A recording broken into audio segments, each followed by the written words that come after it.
Ayan po ang tamang pag-assemble ng PC.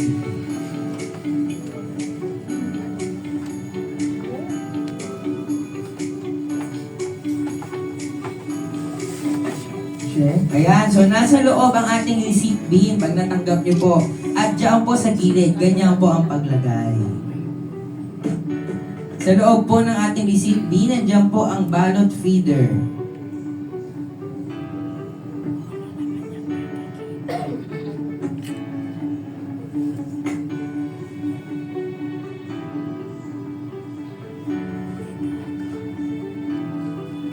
So ayan, ilalagay na po ulit ng box, cover, at ayan.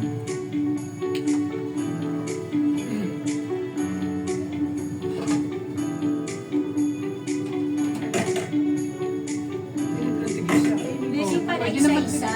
Pwede na naman isa-isa mga. Mangay ka. Inaway niyo naman ako. Hindi kasi sabi niya kanina kaya Yun, yun tama. Violent reaction dyan.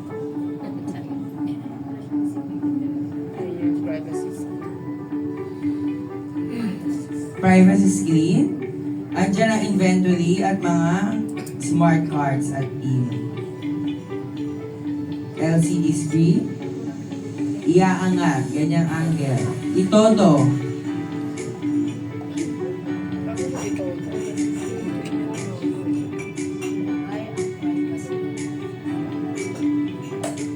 Yun, makiklik yun pagka nilagay po. Marinig niyo po. Oh.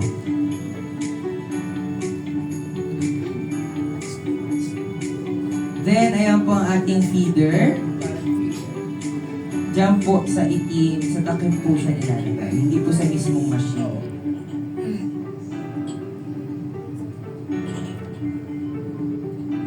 At nasa loob ang ating mga battery at adapter.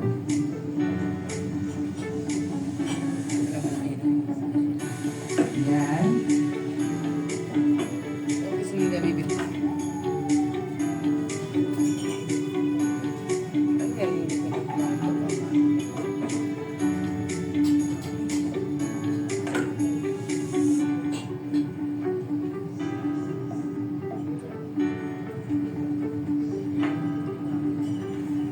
So, ayan, tingnan niyo kung maigi kung paano niya ikakabit yan hanggang maikabit sa ACM. Dapat hindi naging tamang setup. Yan po muna, ikabit sa ating power adapter. And then, yung color red, ilalagay po yan sa battery. Tapos po, may wire po siya na black, ilalagay po yan dyan sa dalawa. Kahit saan po dyan.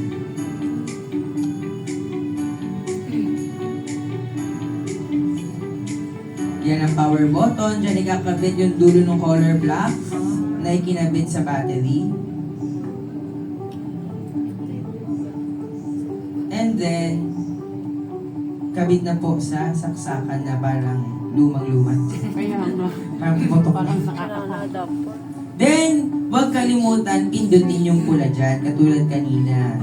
Akala namin hindi gumagana, pero pipindutin po yan. At ilalagay na po sa slot at pindot si power button. At lalabas na po ang logo ng Commodore.